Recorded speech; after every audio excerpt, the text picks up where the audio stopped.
हिंदी में ब्रेख्त की Bertolt Brecht की कविताओं के बड़ी मतलब संख्या में अनुवाद छपे हैं। शायद ही कोई साहित्यिक पत्रिका हो जिसने के ब्रेख्त की कविता न छापी हो। और ब्रेख्त की कविताओं के छपने के साथ में दिक्कत ये रही है, ब्रेख्त का मूल्यांकन हमारे यहाँ नहीं आया। ब्रेख्त का दृष्टिकोण क्या था, इस पर लेख वगैरह नहीं आए।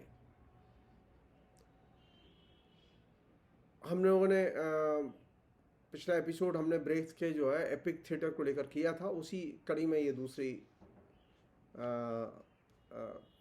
ये एपिसोड है। और दूसरा, इस एपिसोड में हम ब्रेख्त की जो नाटक और कविता संबंधी जो खासतौर पर जो उनका दृष्टिकोण है उसकी हम चर्चा करेंगे आपसे।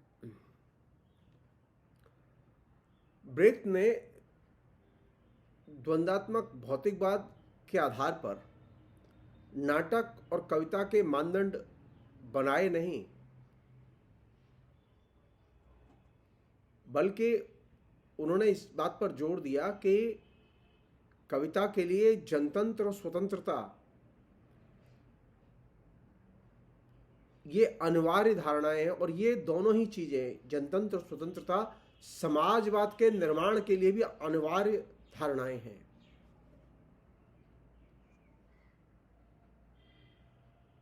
इस मसले पर उनके कम्युनिस्टों से भी मतभेद हुए, किंतु जनतंत्र और स्वतंत्रता को उन्होंने तिलांजलि नहीं दी, इस पर कोई समझौता नहीं किया।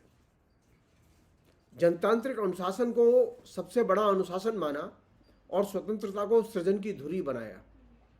उनकी समस्त रचनाओं में स्वतंत्रता और जनतंत्र की प्राप्ति का संघर्ष एक अनिवार्य तत्व है। साथ ही संस्थाओं की नई परिभाषाएं बनाई, यहां तक कि समाजवादी विचारकों की धारणा को कभी भी आंख बंद करके स्वीकार नहीं किया। यह सब उनके दैनंदिन संघर्ष का सामान्य अंग था।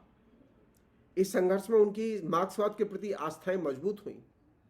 मसलन समाजवादी यथार्थवाद के बारे में ब्रेख्त ने अध्ययन के 5 बिंदुओं को रेखांकित किया, क्योंकि समाजवादी यथार्थवाद को लेकर हिंदी में बहुत महत्वपूर्ण बहस होती रही है। तो उसमें ब्रेख्त का जो दृष्टिकोण था उसको मैं यहाँ आपके सामने रखना चाहता हूँ। वह किस प्रकार थी उनकी धारणाएं और वे 5 महत्वपूर्ण बिंदु। पहला बिंदु जिस पर के उन्होंने जोर दिया वो ये कि समाजवादी यथार्थवाद का अर्थ है आम आदमी की जिंदगी के जरिए समाजवादी नजरिए को कलात्मक ढंग से अभिव्यक्ति दी जाए, उसे इस तरह पेश किया जाए कि वह समाज की धड़कनों और ताने बाने के साथ घुल मिल जाए। समाजवादी यथार्थवाद का अधिकांश कलात्मक अंश इस तथ्य से आनंद देता है कि उसमें इस बात पर बल होता है कि मनुष्य के भाग्य का नियंता एवं निर्णायक समाज होता है। दूसरा तत्व समाजवादी यथार्थवाद के संदर्भ में सामाजिक गति के नियमों को द्वंद्वात्मक शैली में पेश करना समाजवादी यथार्थवादी कला का लक्ष्य होना चाहिए। इसके उद्घाटन से मनुष्य के भाग्य का फैसला करने में आसानी होती है। इसकी स्वीकृति और प्रस्तुति से आनंद पैदा होता है। तीसरा पहलू, समाजवादी यथार्थवादी कला रूपों में चरित्रों और घटनाओं को ऐतिहासिक, परिवर्तनीय एवं अंतर्विरोधपूर्ण रूप में पेश किया जाए। फलतः गंभीर एवं बड़े परिवर्तनों का जन्म होता है। प्रस्तुति के नए रूपों की आवश्यकता पैदा होती है। फोर्थ, समाजवादी यथार्थवादी कलाएं मजदूर वर्ग के नजरिए और समूचे समाज की भलाई के भावबोध पर टिकी होती हैं। हमारे यहाँ खाली मजदूर वर्ग के नजरिए पर जोर है। यहाँ 2 महत्वपूर्ण चीजें हैं जिन पर ब्रेख्त ध्यान खींचते हैं, वो यह कि मजदूर वर्ग के नजरिए और समूचे समाज की भलाई, ये 2 कॉन्सेप्ट मिला के समाजवादी यथार्थवादी दृष्टिकोण बनता है। इनमें मजदूर वर्ग के उद्देश्य और दृष्टिकोण की स्पष्ट रूप में अभिव्यक्ति होती है।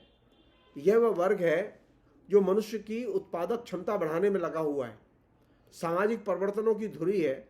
यही वह वर्ग है जिसका लक्ष्य है सभी तरह के शोषण का खात्मा हो। 5वां पहलू, समाजवादी यथार्थवाद का यह दायित्व है कि वे पुरानी क्लासिकल कृतियों को क्लासिकल रूप में अभिव्यक्ति दें। इससे मानव सभ्यता और भी ज्यादा मजबूत, साहसी और सरल बनेगी। इस तरह की प्रस्तुतियों में प्रगतिशील विचारों पर जोर दिया जाना चाहिए। तो जाहिर है कि जो समाजवादी यथार्थवाद के पक्षधर लेखक हैं, उनकी ये जिम्मेदारी बनती है कि वो प्राचीन कला रूपों को, प्राचीन कृतियों को, उनके जो प्रगतिशील डायमेंशन है, आयाम है, उनको वे बार बार लोगों को में पेश करें, उसे जनप्रिय बनाएं।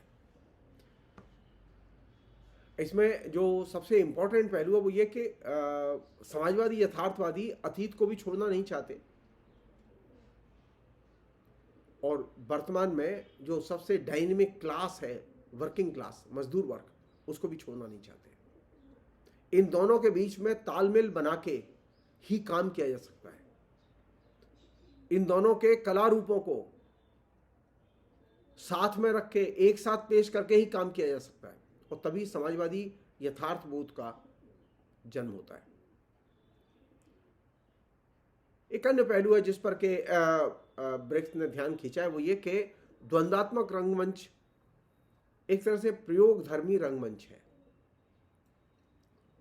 इसमें समस्याओं के सुचिंतित समाधान है।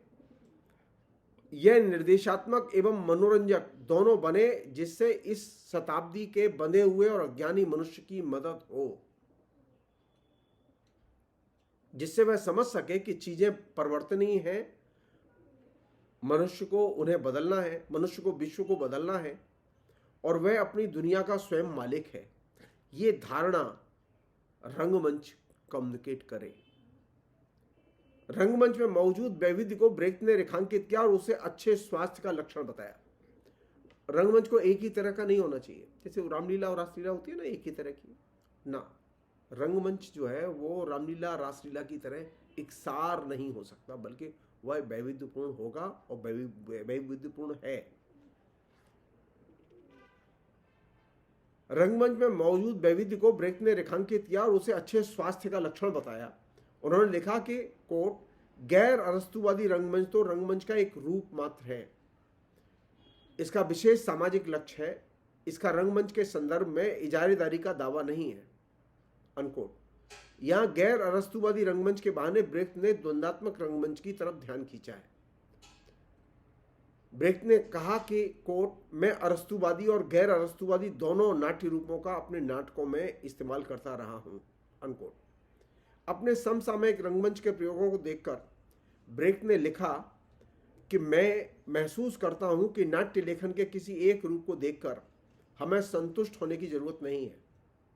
विभिन्न उद्देश्यों के लिए विभिन्न रूपों की जरूरत होती है।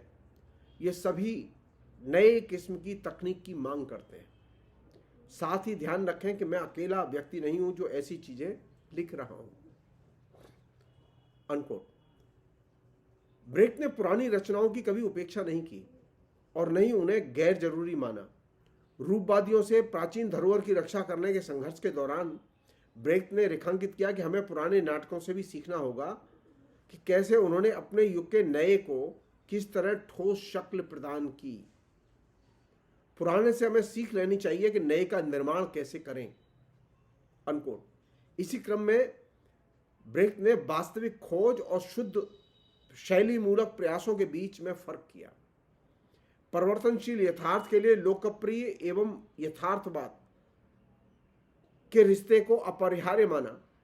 उन्होंने लिखा कि शून्य से शून्य पैदा होता है, पुराने से अगर नया पैदा होता है तो नए में नया क्या है, इस प्रश्न का विस्तार से विवेचन किया जाना चाहिए। स्वयं ब्रेख्त ने इस बात का विवेचन किया। नाटक में ब्रेख्त ने रूपवाद का विरोध किया और साथ ही कहा कि सतही एवं अनालोचनात्मक प्रस्तुतियों से बचा जाना चाहिए, उनका भी ब्रेख्त ने विरोध किया। क्लासिकल रचनाओं की झूठी आडंबरपूर्ण प्रशंसा की भी उन्होंने तीखी आलोचना की। हमारे अंदर तो ये बहुत ही भयानक बीमारी अभी फैली हुई है, पुरानी क्लासिकल रचनाओं की झूठी और आडंबरपूर्ण बीमारी, प्रशंसा करने की बीमारी। ब्रेख्त ने उन तमाम आरोपों का खंडन किया जो द्वंद्वात्मक रंगमंच के बारे में लगाए गए थे। इन आरोपों में सबसे बड़ा आरोप था कि एपिक थिएटर संवेदनाहीन होता है। इस आरोप के जवाब में ब्रेख्त ने लिखा कि तर्क और संवेदना से में अलगाव संभव नहीं है। एपिक थिएटर संवेदनाओं के खिलाफ नहीं है, वह उनकी परीक्षा करता है। वह मात्र संवेदनाओं को समाहित करके ही संतुष्ट नहीं हो जाता। यह प्राचीनतावादी रंगमंच की संवेदनाओं को समाहित करके ही संतुष्ट नहीं हो जाता, बल्कि प्राचीनतावादी रंगमंच की विशेषता है कि वह संवेदना और तर्क में विभाजन पैदा करती है। वह अंततः तर्क को पूरी तरह अस्वीकार करती है। नाट्य प्रयोगों में जो ही तर्क को शामिल किया जाता है, प्राचीनतापंथी हल्ला करना शुरू कर देते हैं कि संवेदनाओं को नष्ट किया जा रहा है। इसके जवाब में ब्रेख्त ने कहा कि यह सच नहीं है। कम से कम न्याय, स्वतंत्रता और प्रतिरोध के संदर्भ में यह बात एकदम सच नहीं है। इन सबको रूपायित करने, उभारने का अर्थ संवेदना का बहिष्कार करना नहीं है, अपितु यह तो इनकी पुनर्स्थापना की कोशिश है। आलोचना का रवैया दर्शक को जगाना है। संवेदना के प्रश्न पर ब्रेख्त ने कहा कि अन्य नाट्य रूप संवेदना पर संभवतः ज्यादा जोर देते हो, किंतु द्वंद्वात्मक रंगमंच भिन्न दिशा में प्रयास करता है। कृत्रिम उत्तेजना से बचने के लक्ष्य से हम स्वाभाविक कसरत में फंस जाते हैं। हम उस चरित्र के भावों को उतारने की कोशिश नहीं करते जिसका मंचन कर रहे हैं। इन भावों के प्रति ठंडा रुख नहीं होना चाहिए, अपितु इन भावों के जरिए संवेदनाओं को भी उभारना चाहिए। अपने एक दोस्त को लिखे एक पत्र में ब्रेख्त ने लिखा, कोट, नाटक के आंतरिक नियमों के चैंपियन कह सकते हैं कि आधुनिक रंगमंच में तदानुभूति का अस्वीकार संवेदनाओं का अस्वीकार है। वे भूल जाते हैं कि समूचा आधुनिक रंगमंच पुराने वर्णनात्मक संवेदना के आत्मगत प्रवेश को अस्वीकार करता है। वह नए युग की बहुआयामी सामाजिक संवेदनाओं को व्यक्त करता है, अनकोट। एक अन्य निबंध में उन्होंने लिखा, कोट, अभिनय की नई तकनीक का संक्षिप्त विवरण, ये 1940 का निबंध है उनका। उसमें उन्होंने लिखा कि तदानुभूति के अस्वीकार का यह मतलब नहीं है कि संवेदनाओं को भी अस्वीकार किया जा रहा है, और नहीं इससे यह परिणाम ही निकलता है। यांत्रिक सौंदर्य शास्त्रीय सैद्धांत की यह मानती है कि तदानुभूति में ही संवेदनाएं समाहित होती हैं। यह धारणा वस्तुतः तो गलत है। गैर अरस्तुवादी नाट्यकार सजग तौर पर संवेदनाओं की आलोचना करते हैं। इनका लक्ष्य होता है संवेदनाओं को कैसे शामिल किया जाए, जबकि फांसीवादी चिंतन संवेदनाओं पर जोर देता है सिर्फ। इन सबसे तर्कवादी मार्क्सवादी सौंदर्य शास्त्र को खतरा है। ये खास तरह की तार्किकता की ओर ले जाते हैं। अनेक सामयिक कला रूप हैं जिनमें संवेदनात्मक प्रभाव के ह्रास को सहज ही देखा जा सकता है, किंतु इसका प्रधान कारण है तर्क और संवेदना में अलगाव। इसका पुनरुदय तब ही संभव है जब मजबूत तार्किक संदेश दिया जाए। इससे किसी को आश्चर्य नहीं होगा, खासकर उन्हें जो संवेदनाओं के जरिए परंपरागत विचारों को ग्रहण करते रहे हैं। आगे लिखते हैं वो, संवेदनाओं का सुनिश्चित वर्गाधार होता है। वे चाहे जिस रूप में व्यक्त हों, वे हमेशा ऐतिहासिक, सीमित और संकुचित रूप में व्यक्त होती हैं। संवेदनाएं कभी भी सार्वभौम, मानवीय और समय रहित नहीं होती। ब्रेख्त की मान्यता थी कि दर्शक को तदानुभूति के बजाय अनुसंधान एवं आलोचना का रवैया अपनाना चाहिए। कोई कलाकार जब किसी चरित्र का अभिनय करता है तब वह पूरी तदानुभूति से मुक्त नहीं होता, वह इसका साधारण व्यक्ति की तरह इस्तेमाल करता है। यही वजह है कि उसे अन्य के चरित्र को जीने के लिए विशिष्ट अभिनय क्षमता की दरकार नहीं पड़ती। एक अन्य चीज, ब्रेख्त की समीक्षा दृष्टि का रंगमंच के अलावा दूसरा महत्वपूर्ण क्षेत्र है कविता और कविता के मानदंड। उनमें एक पहलू की मैंने समाजवादी यथार्थवाद के संदर्भ में चर्चा की थी आपसे अभी। नाटक में ब्रेख्त जहां परंपरा मुक्त होने की प्रक्रिया में थे, वहीं कविता में परंपरा के कायल थे। कविता को निजी, ज्यादा से ज्यादा प्राइवेट मानते थे। रंगमंच ज्यादा भद्र और मैटर ऑफ फैक्ट था, जो तर्क को आकर्षित करता था। वहीं पर कविता मन और संवेदनाओं को स्पर्श करती थी। उनकी राय थी कि संवेदनाएं ज्यादा निजी और सीमित होती हैं। ब्रेख्त के लिए कविता का परंपरागत अर्थ अप्रासंगिक हो चुका था। उनकी राय में कवि की संवेदनात्मक शिरकत पर्याप्त तत्व नहीं है, बल्कि तर्क के दबाव में कविता समानता पैदा करने की भूमिका अदा करती है।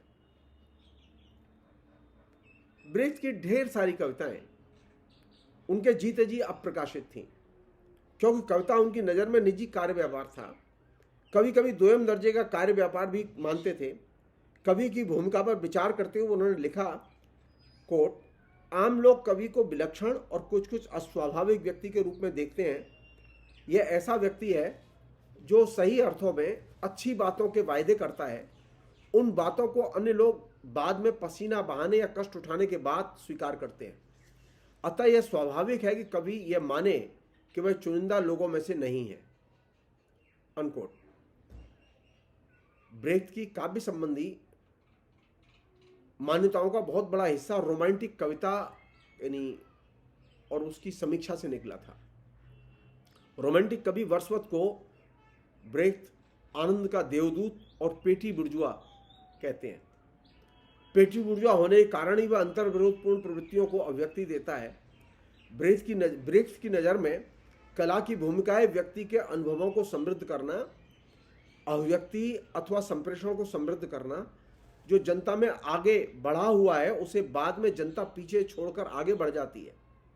यानी जनता व्यक्ति की चेतना की सीमा तोड़कर आगे जाने वाली शक्ति है। काव्य अभिव्यक्ति के बारे में उनकी राय थी कि कविता मात्र अभिव्यक्ति नहीं है। कविता को सृजन के बाद सुना और देखा जा सकता है। वह कम से कम निष्क्रिय होती है। काव्य लेखन को मानवीय कार्य व्यापार के रूप में देखना चाहिए। उसकी सामाजिक भूमिका पूर्णतः अंतर्विरोधपूर्ण और परिवर्तनीय होती है। वह इतिहास की निर्मित है और इतिहास की रचयिता भी है। अनकोट। ब्रेख्त ने कविता की सामाजिक भूमिका को रेखांकित किया और कविता में गतिविधियों लिखा कि कविता में गतिविधियों का सिलसिला होता है। वह अंतर्विरोधपूर्ण और असमान विकासशील संबंधों को व्यक्त करती है। एक दोस्त को अपने एक पत्र में उन्होंने लिखा, कोट, प्रत्येक कविता अन्य कविता की शत्रु होती है। वह अपनी कीमत पर प्रकाशन की मांग करती है। साथ ही अन्य कविताओं की भी जरूरत होती है। वे एक दूसरे से ऊर्जा अर्जित करती हैं। यही वजह है कि उनका वर्गीकरण किया जा सकता है। कुछ कविताएं महान होती हैं। वे लेखक को भी गौरवशाली बनाती हैं।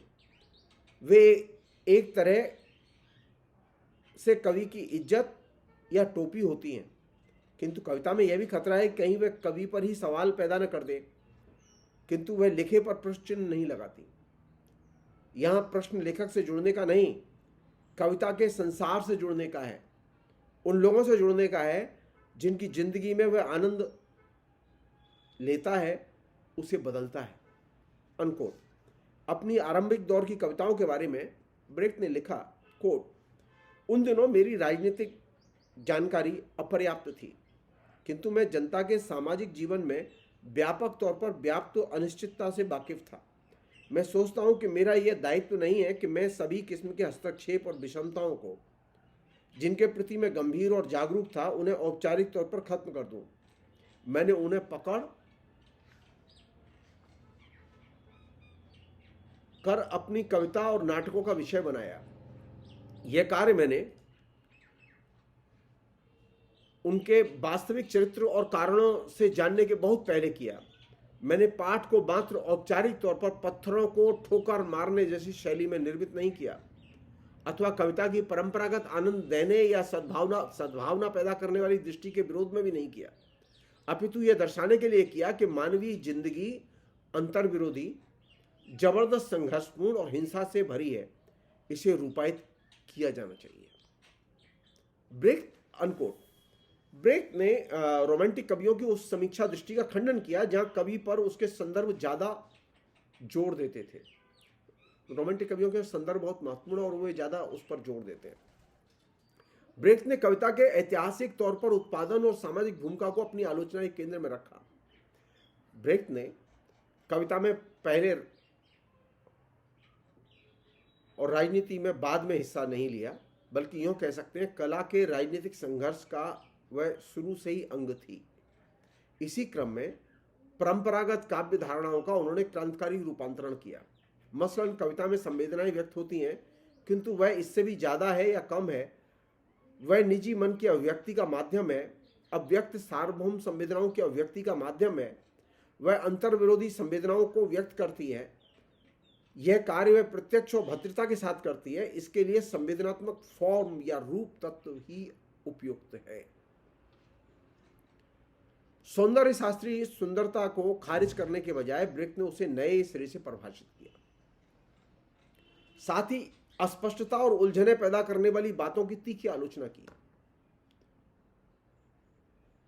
ब्रेक ने सौंदर्य के समाजीकरण पर जोर दिया, जिससे वस्तु में निहित सौंदर्य को उभारा जा सके, उपयोग मूल्य से उत्पन्न मूल्य को उभारा जा सके, श्रम के सौंदर्य बोधीय मूल्य को विश्लेषित किया जा सके, क्योंकि कलाएं तो उत्पादक श्रम है। ब्रेख्त के लिए कविता तैयारशुदा माल नहीं थी, समय रहित और अनुपयोगी भी नहीं थी, अपितु अधूरी और खुली थी। इसकी अभी सेवा की जरूरत थी। ब्रेख्त ने उपयोग मूल्य की काव्य सैद्धांतिकी के निर्माण में बड़े पैमाने पर कविता का उपयोग किया। इसी की रोशनी में मनोरंजन एवं ज्ञान, संवेदनात्मक आनंद और विवेक सम्मत तर्क आदि में निहित द्वंद्वात्मकता का बड़े ही कौशल के साथ विकास किया। वे मनोरंजन और निर्देश या शिक्षा में फर्क नहीं करते थे। इसी अर्थ में ब्रेख्त का सौंदर्य शास्त्र प्रस्तावना मूलक है, अपूर्ण है। उसमें तयशुदा सैद्धांतिकी का निषेध है। दर्शन शास्त्र की सौंदर्य बोधी, सामान्य बोधी धारणाओं का निषेध है। साथ ही व्यवहार में राजनीतिक तौर से सौंदर्य बोधी परफेक्शन का भी निषेध है। ब्रेख्त की कविता में बुर्जुआ परवेश और कला फांसीवादी परवेश को चुनौती दी गई है। वह कलाओं के राजनीतिकरण को बढ़ावा देता है। उसकी कविता यानी ब्रेख्त की कविता खुली, प्रस्तावना मूलक और अनंत विस्तार की क्षमता को व्यक्त करती है।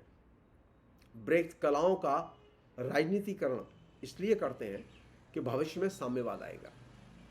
ब्रेख्त की कविता में सार्वभौमत्व, आत्मगत अनुभूतियों और अवयववाद के तत्वों को व्यापक तौर पर अभिव्यक्ति मिली। ब्रेख्त की अधिकांश कविताएं नाटकों के लिए लिखी गईं। उनका संगीत भी उन्होंने बनाया।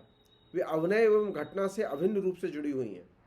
लुकाचवादी रूपवाद की आलोचना करते हुए ब्रेख्त ने लिखा कि यथार्थ बदलता है तो जो यथार्थ को व्यक्त करता है उससे भी यथार्थ में बदलाव आता है। पूर्वाग्रहग्रस्त न हो तो पाएंगे कि सत्य को दिखाने के अनेक तरीके हैं, सत्य के उद्घाटन की अनेक शैलियां हैं। वह सीधे सीधे वर्णन के रूप में भी हो सकता है, तथ्यपरक भी हो सकता है, कहानी में भी हो सकता है, घटना के वर्णन के जरिए भी हो सकता है, चुटकुलों के जरिए भी हो सकता है, अतिरंजित या कम करके पेश करने की कला के जरिए भी सत्य का उद्घाटन हो सकता है।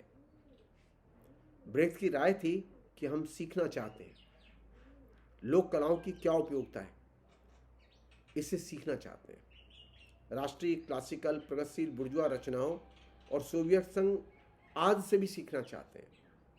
यानी सीखना एक बहुत महत्वपूर्ण एलिमेंट था, जो कि ब्रेख्त के काव्य संबंधी, नाट्य संबंधी, या हम ये कहें कि समग्र दृष्टिकोण का एक केंद्रीय हिस्सा है। और ये सीखने की धारणा जितनी लेखकों में विकसित होगी, लेखन उतना ही समृद्ध होगा। ब्रेख्त ने रोमांटिक कवियों के लोक के प्रति अनालोचनात्मक रवैये से सीखते हुए लोक के प्रति आलोचनात्मक दृष्टिकोण का प्रतिपादन किया।